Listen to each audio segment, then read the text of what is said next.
ఎదురు చూస్తూ ఉంటారు.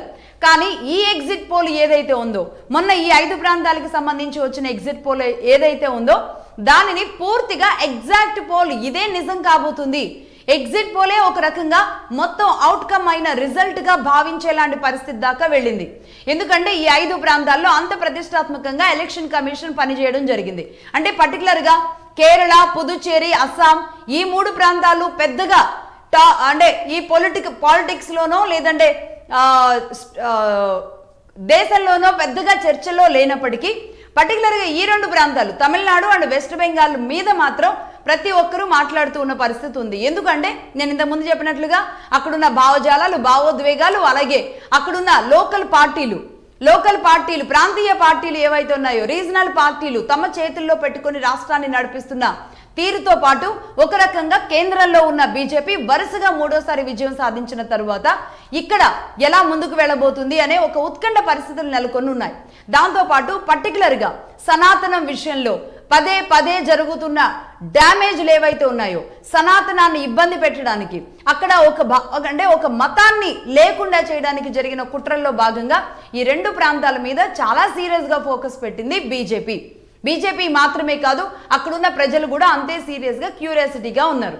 ఈ నేపథ్యంలో ఈ 5 ప్రాంతాలకు సంబంధించి అసలు ఏం జరిగింది ఒకసారి ఈ ప్రాంతాల గురించి చూద్దాం, తర్వాత మిగతా డీటెయిల్స్లోకి వెళదాం. తమిళనాడు 234 స్థానాలు ఉన్నాయి. ఇక్కడ 116 స్థానాలు అనేది ఇక్కడ మ్యాజిక్ ఫిగర్ 116 స్థానాలు. ప్రస్తుతానికి కౌంటింగ్కి ఏర్పాట్లు కూడా కొనసాగుతూ ఉన్నాయి. కౌంటింగ్ సిబ్బంది కేంద్ర బలగాలని తీసుకొని అటు వెస్ట్ బెంగాల్లో కేంద్ర బలగాలతో కౌంటింగ్ ప్రక్రియని చేస్తుంది ఎలక్షన్ కమిషన్. మిగతా ప్రాంతాల్లో యాజ్ యూజువల్ గా స్టేట్ సిబ్బంది మాత్రమే చేస్తున్న పరిస్థితి ఉంది. ఈ నేపథ్యంలో ఇక్కడ తమిళనాడులో 62 కౌంటింగ్ సెంటర్లు ఏర్పాటు చేశారు. మొత్తం 234 స్థానాలకి కౌంటింగ్ జరుగుతుంది. 116 అనేది మ్యాజిక్ ఫిగర్, రైట్? ఇది ఇలా ఉంచితే ఇక నెక్స్ట్ వెస్ట్ బెంగాల్ 294 స్థానాలకు కౌంటింగ్ జరుగుతుంది. కౌంటింగ్ లో 77 కౌంటింగ్ సెంటర్లు ఏర్పాటు చేశారు. 148 అనేది మ్యాజిక్ ఫిగర్ ఇక్కడ వెస్ట్ బెంగాల్లో. ఇక పుదుచ్చేరి 30 స్థానాలకి ఎన్నికలు జరిగాయి. ఇక్కడ కేవలం 6 కౌంటింగ్ బూతులు మాత్రమే ఏర్పాటు చేశారు. కౌంటింగ్ సెంటర్లు 6 మాత్రమే ఉన్నాయి.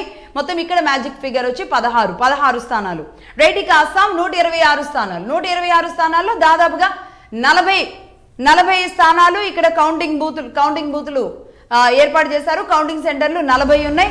ఇక్కడ మ్యాజిక్ ఫిగర్ వచ్చి 64. అలాగే కేరళ 140 స్థానాలకి ఎన్నికలు జరిగే అసెంబ్లీ ఎన్నికలు. ఇది మ్యాజిక్ ఫిగర్ వచ్చి 71. అలాగే దాదాపుగా ఇక్కడ కూడా 50 వరకు కౌంటింగ్ సెంటర్లు ఏర్పాటు చేశారు కేరళలో కూడా. ఇదంతా ఇలా ఉంటే నేను ఇంతకు ముందు చెప్పినట్లుగా ఎగ్జిట్ పోల్ అనేది ఎగ్జాక్ట్ పోల్ కాబోతుందా?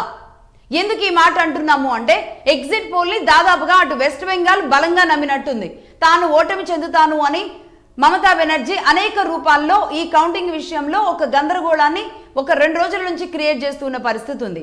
ఇక తమిళనాడులో ఎగ్జిట్ పోల్స్ తర్వాత పర్టికులర్ గా విజయ్ అమిత్ షాకి కాంటాక్ట్ లోకి వెళ్లారు అనేది తెలియడం, అలాగే పార్టీ సభ్యులతో సమావేశం ఏర్పాటు చేసుకోవడం, అలాగే క్యాంపు రాజకీయాలు జరగకుండా తాను కొన్ని ఏర్పాట్లు చేసుకోవడం, ఈ 2.